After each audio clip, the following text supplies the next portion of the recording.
What moves and techniques would you use on this route? We're taking a deep dive into the art of technique selection. Meet my dad, Derrick, who is training to climb his first V3 in not 6 weeks, but 3 weeks, and I'm pretty confident he'll reach that goal. Whether you're a beginner or seasoned climber, this skill will help you climb harder. We're going to unravel the secrets that will help improve efficiency, increase your confidence, and give you the ability to tackle more challenging climbs. It's the secret power that all pro climbers have mastered. Hi, I'm Sarah from Send Edition. We started this series following my mom Ginger, who is new to climbing with the goal to ascend her first V3 in only 6 weeks. Each week we introduced a new skill, and she was improving fast. Unfortunately, she sprained her ankle while training, and the doctor said to stop climbing for 3 to 6 weeks. Luckily, my dad volunteered to finish the challenge for her, but he's a few weeks behind and we had to accelerate his training. Now it's time to give him the secret that I use on every route, and it's pretty much given me the power to fly.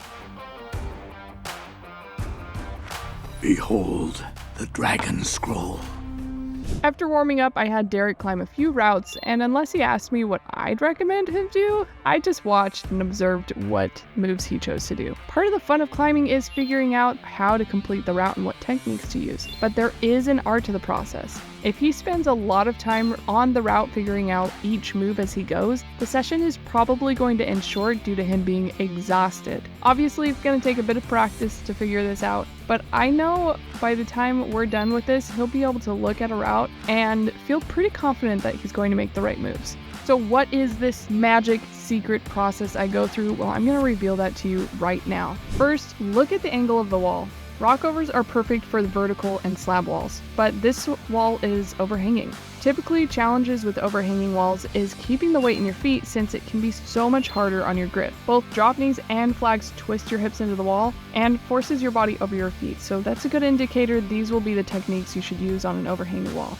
But how do you know which one is best? The biggest difference between a rockover and a flag is your available footholds. If you remember last week's episode, it's ideal if your feet are wider than your shoulders when it comes to rockovers. This climb, the footholds are pretty close together, so it probably means we're going to use the flag. Now that we've narrowed it down to a flag, which flag should we use? Do you put your left foot on, right foot on? How are you supposed to know? It's actually pretty easy. Look at the direction of the handholds available and the direction of the route. Both the moves and the route go towards the right, so it's likely that you need your body to be able to transition to the right, and thus you're going to put your right foot on and reach with your right hand, meaning you'll flag your left foot out. Then you repeat this process for every move on the route. Remember, do this before you get on the climb. There you go. Left hand.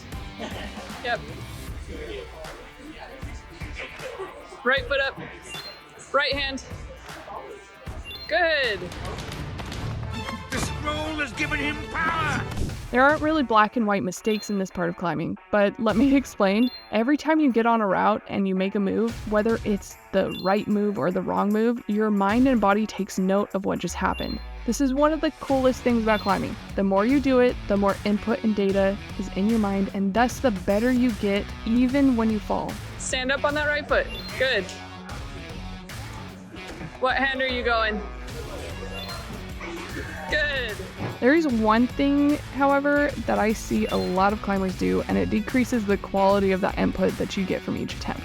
Plus, it depletes the climber's energy, often to the point where the climber falls, maybe not at the moment of the mistake, but before they reach the top because they are too worn out. When we're discussing each move, Derrick suggested that he wanted to get on the route and the tricky spot and just feel it out. Though this isn't detrimental, it can interrupt the input pattern your body uses to learn. While you're on the wall climbing, your body is under physical stress. When you add mental challenge to figuring out and planning how to make each move, everything becomes so much harder.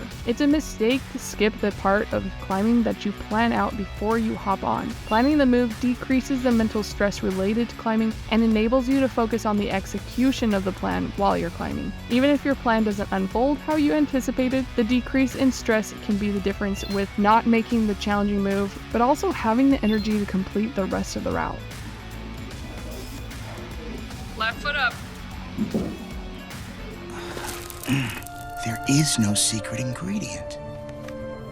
You may be thinking, how do I develop a skill like this? Or is that just something I think when learning new things in climbing? There are a few ways to train this, but we're going to focus on 2 drills you can do in your climbing sessions. This is such an important skill that I use this drill to train it, and I still feel like I'm getting better. The second drill is especially important while you're new to the techniques. The first one will quickly provide significant input for your body and mind on what feels the most comfortable regarding body position, different routes, and it will quickly help you identify where to place your feet to support your body position. Last week we showed you a modified version of this for the drop knees. It's called hover hands. Complete a route using whatever technique. However, you will hover your hand over each handhold for 3 to 5 seconds before grabbing it. As a tip for this drill, adjust your foot position and test the directions of your hips are going to make holding your body position much easier. When done right, you can put significant weight in your feet so you have plenty of energy to complete the entire route. I typically repeat this drill on at least one route every single time I go to the gym, and as you get more comfortable with it, try it on harder routes.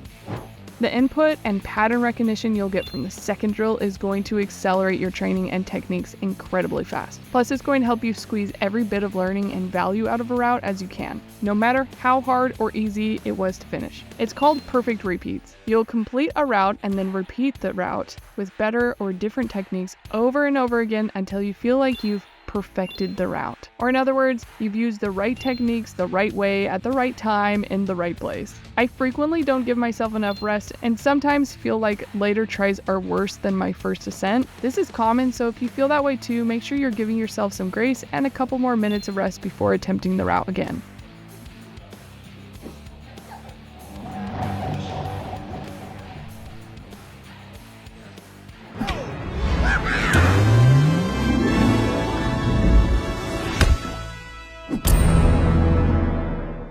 Next week is the last week of the challenge, and Derrick has to complete his first B3 if he wants to complete the challenge for Ginger. He knows the techniques, and now he knows the process for which techniques to use, but there is one more thing that he needs to learn if he wants to send his first B3. Click here to find out what that is and if he successfully climbs that B3. And if you haven't seen episodes 1 through 4 yet, then click here.